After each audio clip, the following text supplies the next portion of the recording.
Fala galera, tudo bem com vocês? Prof. Rafa aqui na área para mais uma aula, mas não de história, de FHE. Hoje a gente vai revisar três conteúdos: luz e ciência, lidando com as diferenças e autossabotagem. Bora começar!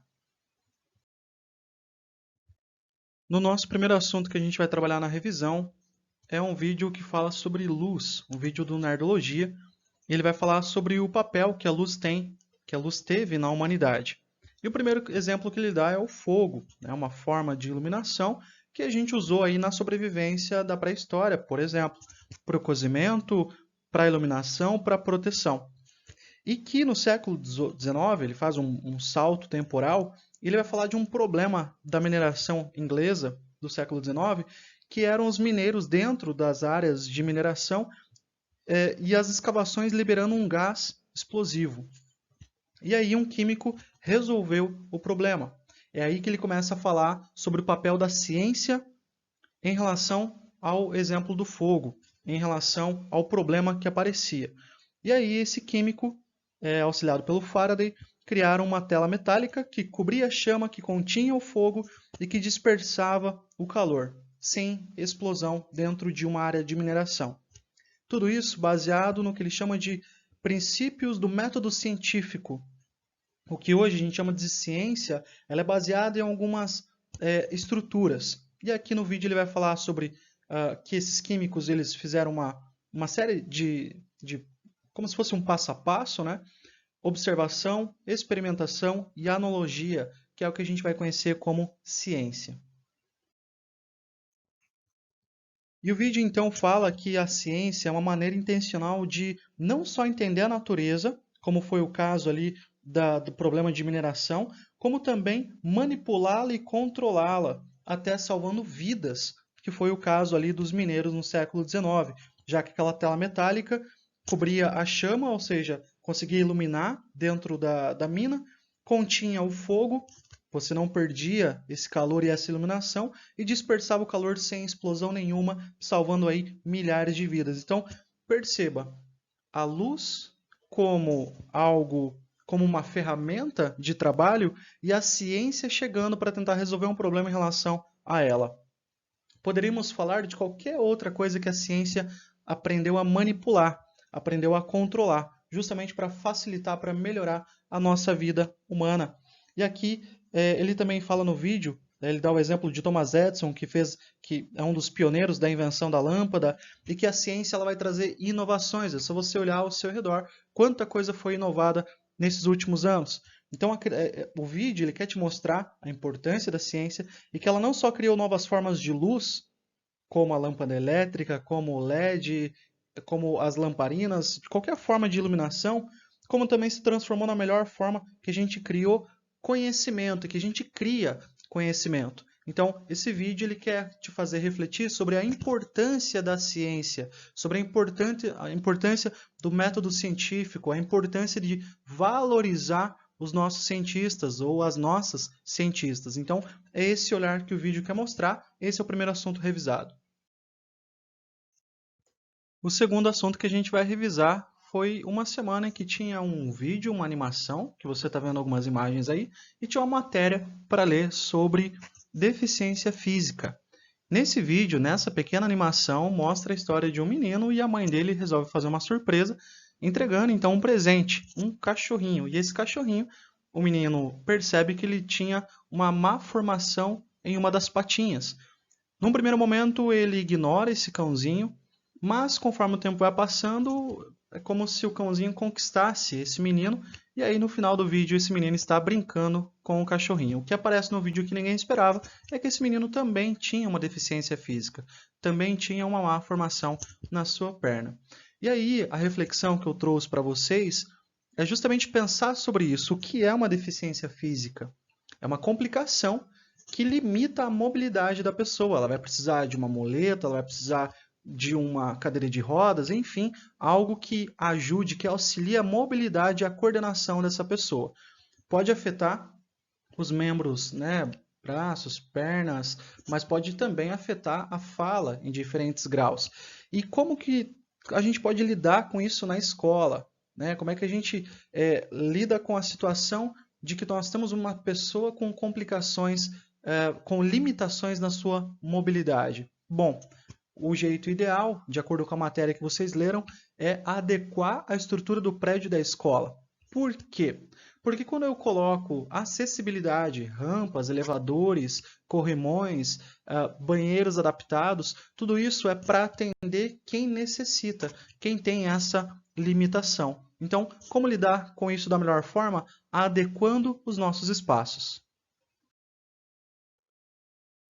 Já o nosso terceiro assunto dessa revisão seria autossabotagem. Primeiro vamos definir o que é sabotagem, né? É quando alguém atrapalha os seus objetivos.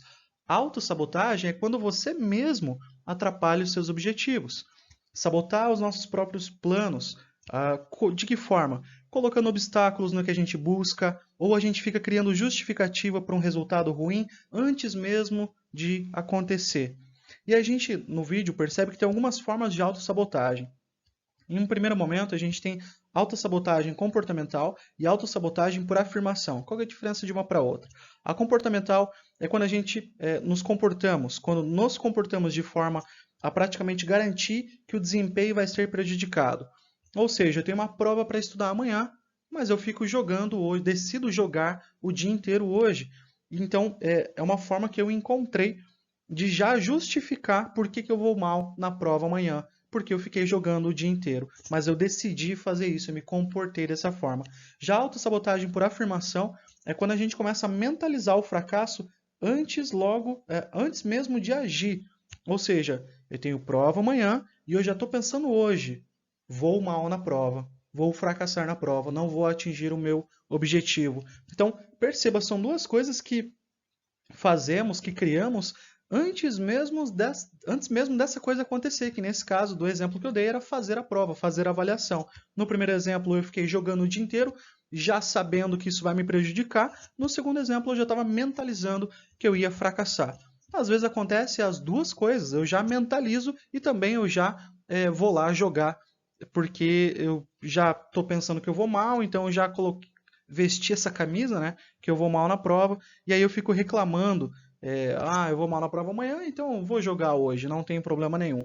Isso é autossabotagem. É eu atrapalhar os meus planos, os meus objetivos, colocando obstáculos, ou então criando justificativa para ter justificativa para um resultado ruim, antes mesmo de eu ver que foi um resultado ruim, porque às vezes pode acontecer o contrário, eu posso ter um resultado positivo, um resultado bom, de acordo com o meu esforço. E por que nós fazemos isso? O vídeo fala sobre proteção da autoestima. Como assim? Não aceitar as falhas, garantir que existem justificativas externas para as falhas. Ah, eu fui mal na prova. Por que eu fui mal na prova? Ah, porque eu fiquei jogando o dia inteiro ontem. Então perceba, eu no dia anterior me permiti jogar sabendo que poderia me prejudicar e no outro dia eu aceitei a falha. Fui mal na prova porque fiquei jogando ontem. E aqui o vídeo também fala que existem pessoas que são mais propensas a se auto-sabotar, mais que outras. O que vai diferenciar uma pessoa da outra nesse quesito? A diferença de personalidade, por exemplo, a baixa autoestima, a baixa autoeficácia, a baixa autocompaixão. Eu não aceito os meus erros, então eu começo a me sabotar, mesmo sabendo mesmo colocando para mim que eu vou errar. Então, é como se fosse uma bola de neve. E como é que uma estratégia para evitar a autossabotagem? Ele fala no vídeo sobre a teoria da autoafirmação. O que seria isso?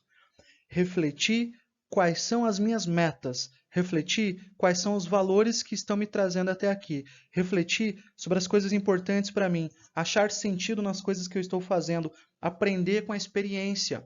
Vou dar um exemplo. Tenho prova amanhã. Eu vou refletir o que eu tenho para fazer amanhã, qual é o meu objetivo, seja amanhã ou semana que vem ou mês que vem. Eu vou perguntar qual é a minha meta, vou me auto-responder. Olha, a minha meta é ir bem na prova, a minha meta é passar de ano, a minha meta é aprender novos conhecimentos. Então é isso que o vídeo quer mostrar para você. Evitar a autossabotagem, trazer uma estratégia de reflexão. Se pergunte quais são as minhas metas, quais são os meus objetivos, quais são as coisas que eu considero importante. E aí, quem sabe, você refletindo sobre isso, aceitando que pode falhar, a propensão para autossabotagem acaba diminuindo. Essa é a reflexão desse terceiro assunto e que isso a gente pode encaixar na escola, em casa, mais futuramente para vocês no trabalho e por aí vai. Então, autossabotagem, que acaba sendo uma proteção da autoestima, ela pode ser nociva porque ela fica, é como se a gente ficasse criando aí reclamação, justificativa, já aceitando que sempre vai falhar. E a vida não é assim, né? Às vezes a gente vai falhar, às vezes nós vamos acertar. E aí a gente tem que lidar com essas duas possibilidades, não apenas com a falha. É isso por hoje. Espero que você tenha gostado e entendido. Muito obrigado pela atenção e diga tchau.